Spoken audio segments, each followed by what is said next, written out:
Pemirsa, harapan terus meningkat di tengah pandemi COVID-19 selain angka kesembuhan di Indonesia yang terus melonjak. Adanya terapi plasma darah pasien sembuh COVID-19 juga menumbuhkan harapan baru dalam memerangi perang terhadap COVID-19. Para ilmuwan di sejumlah negara termasuk di Indonesia saat ini sedang meneliti terapi pengobatan ini. Lalu sejauh mana keampuhan pengobatan COVID-19 melalui terapi plasma darah tersebut? Sudah bergabung bersama kami melalui sambungan Skype Dr. Teresia Monika Raharjo, ahli genetika dan biologi molekuler Universitas Katolik Maranatha. Selamat pagi, Dr. Monika. Pagi.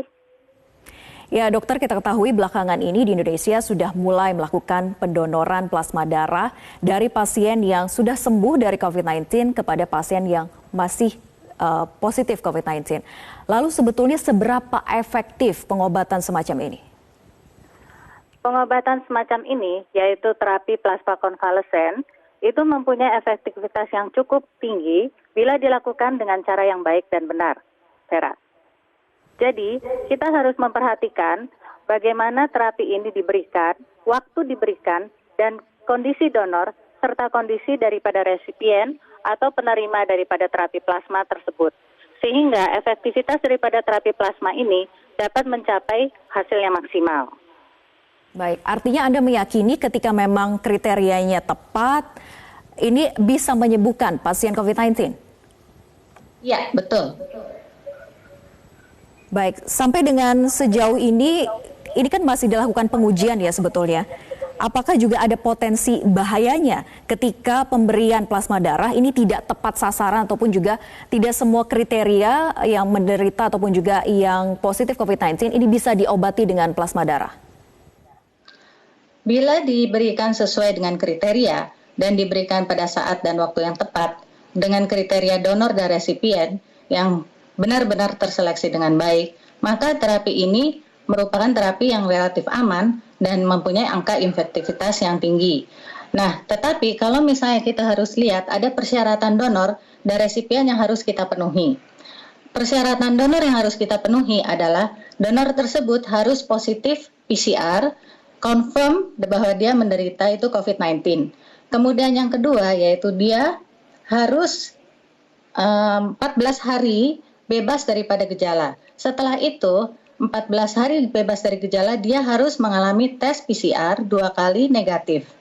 Dan kemudian ada satu kriteria donor yang harus dipenuhi supaya tidak terjadi reaksi alergi atau reaksi yang tidak diinginkan pada paru-paru penerima. Yaitu donor tersebut harus adalah donor wanita yang tidak pernah menikah atau belum mempunyai anak ataupun donor pria. Nah, syarat ini merupakan syarat khusus yang harus dipenuhi supaya tidak terjadi reaksi alergi pada paru-paru. Demikian. Dan baik, lalu apakah itu memungkinkan ya? Bila pada pemeriksaan laboratorium memungkinkan, dari donor tersebut plasmanya harus diperiksa kadar antibodinya apakah mencukupi atau tidak, sesuai dengan standar daripada protap penata laksanaan terapi plasma yang telah kami buat. Itu bila memungkinkan. Ya, demikian dari kriteria donor. Nah, kalau misalnya kriteria donor tersebut tidak dipenuhi dengan baik, maka kemungkinan bisa timbul reaksi alergi. Nah, itu adalah efek yang tidak diinginkan yang bisa terjadi pada terapi plasma tersebut. Kalau kriteria donor tersebut dipenuhi dengan baik, maka reaksi normalisasikan sehingga tidak akan timbul. Demikian, Vera. Artinya memungkinkan ketika pendonor ini memberikan antibodinya, kemudian antibodi dari tubuh sang pendonor ini bisa saja menurun begitu ya? Kalau misalnya, nah ini pentingnya. Pentingnya adalah waktu daripada pemberian, waktu daripada pengambilan dari plasma. Nah, setiap donor itu mempunyai kadar antibodi yang rata-rata bisa variatif tinggi atau rendah. Di sini kita pakai patokan bahwa antibodi tersebut harus memenuhi 1:320 atau neutralizing antibodi itu 1. Nah, protokol tersebut ini mengambil patokan daripada protokol yang telah dilakukan sebelumnya, itu di WHO, kemudian juga kita combine dengan protokol yang telah dilakukan di Cina. Walaupun demikian, protokol kita ini adalah protokol resmi yang pertama kali ada, kemungkinan di Indonesia dan kemungkinan di seluruh dunia. Bagaimana dengan pendonor yang punya penyakit bawaan? Apakah juga ada kriteria tertentu bahwa pendonor ini tidak boleh memberikan plasma darahnya kepada orang lain? Ya, kita mengutamakan donor yang sehat. Kalau bisa, sebisa mungkin itu kita bebas daripada penyakit komorbid. Jadi usia donor itu 17-60 tahun dan dalam keadaan sehat. Seperti itu.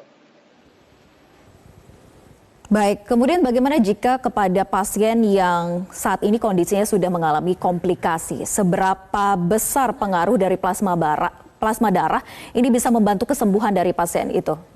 Nah, betul sekali, Tara. Pertanyaan yang sangat bagus ya. Penerima itu kriteria akan menjadi penerima dua macam. Kriteria penyakit. Nah, penyakit berat itu biasanya dia menderita sesak napas, frekuensi napasnya lebih dari sampai dengan 30, kemudian dalam istilah medis yaitu PF rasionya itu kurang daripada 300, dan kemudian tetapi kebanyakan dia itu belum di ventilator. Jadi pasien masih sesak napas tapi belum dipakaikan alat ventilator. Nah, sedangkan kriteria pasien kedua itu adalah kriteria pasien kritis. Nah, pasien kritis ini biasanya pasien yang sudah di ventilator, sudah ada shock sepsis, yaitu adalah infeksi yang sangat berat, dan juga sudah menderita kegagalan organ multiple. Nah, biasanya pemberian ini lebih bagus pada pasien dengan kriteria berat daripada kriteria kritis. Karena apa? Kalau kita berikan terapi plasma ini pada pasien dengan kriteria kritis, bukan berarti organ-organ lain yang gagal seperti ginjal atau misalnya jantung itu dapat sembuh juga. Nah, prinsip terapi plasma ini adalah antibodi daripada plasma tersebut yang dapat membunuh atau menghilangkan virus COVID, tetapi tidak bisa memperbaiki organ yang telah rusak.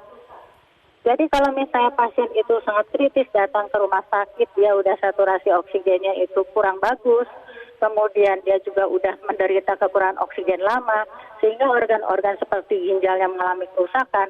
Pada saat diberikan plasma, dia juga harus diventilator dengan baik, dia juga harus dicuci darah dengan baik, sehingga perawatan atau pengobatan yang lain juga harus maksimal. Baru terapi plasma dapat memberikan hasil yang baik. Oleh sebab itu, kita menganjurkan bahwa pemberian terapi plasma itu harus diberikan lebih dini, yaitu terutama pada pasien-pasien berat yang belum sampai terventilator. Itu tentunya akan memberikan efektivitas lebih baik. Selain itu, dalam penelitian yang dilakukan sebelumnya, dibuktikan bahwa pemberian plasma darah dalam 14 hari pertama pasien itu dirawat memberikan hasil yang lebih baik daripada diberikan setelah 14 hari. Jadi waktu dan saat pemberian itu juga sangat menentukan efektivitas daripada terapi plasma darah tersebut. Baik, efektivitas dan juga efisiensi ketika plasma darah diberikan dalam kondisi yang belum kritis, masih berada di masa-masa awal tertularnya COVID-19 ini, begitu ya? Tapi kita tidak mengindikasikan bahwa misalnya ada orang sehat, saya pengen kekebalan sementara dari plasma darah, ya tidak bisa. Karena dia juga sudah kebal, ya kan? Atau misalnya pasien dengan gejala yang ringan atau sedang, ya dia tidak dianjurkan untuk menerima plasma darah ini karena kekebalan tubuhnya sendiri itu sudah bisa mengatasi virus dengan syarat diberikan pengobatan yang sesuai dengan protap. Baik. Kemudian secara teknisnya seperti apa sih pemberian plasma darah ini kepada pasien positif COVID-19? Secara teknis ini secara sederhana, ini seperti transfusi darah. Jadi donor yang telah memenuhi syarat, itu kemudian diambil plasmanya melalui alat atau sebutannya plasmaferesis. Dari satu donor itu dapat memberikan sekitar 500 cc daripada plasma. Nah, setelah itu 500 cc itu terbagi dalam 2 kantong karena satu bag plasma biasanya kisarannya 200 sampai 250 cc. Nah, setelah itu donor dan resipien yang telah dites, crossmatch dan segala macam dan cocok, maka plasma tersebut diberikan kepada resipien. Nah, resipien seperti infus biasa dalam kurun waktu 4 jam. Nah, untuk monitoring reaksi-reaksi tertentu yang tidak diharapkan itu dalam 30 sampai 1 jam pertama.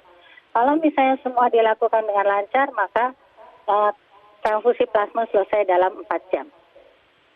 Baik, terima kasih Dokter Monica. Sayang sekali waktu kita sangat terbatas. Kita harapkan semoga terapi plasma darah ini bisa menjadi salah satu solusi untuk bisa menyembuhkan pasien COVID-19. Terima kasih.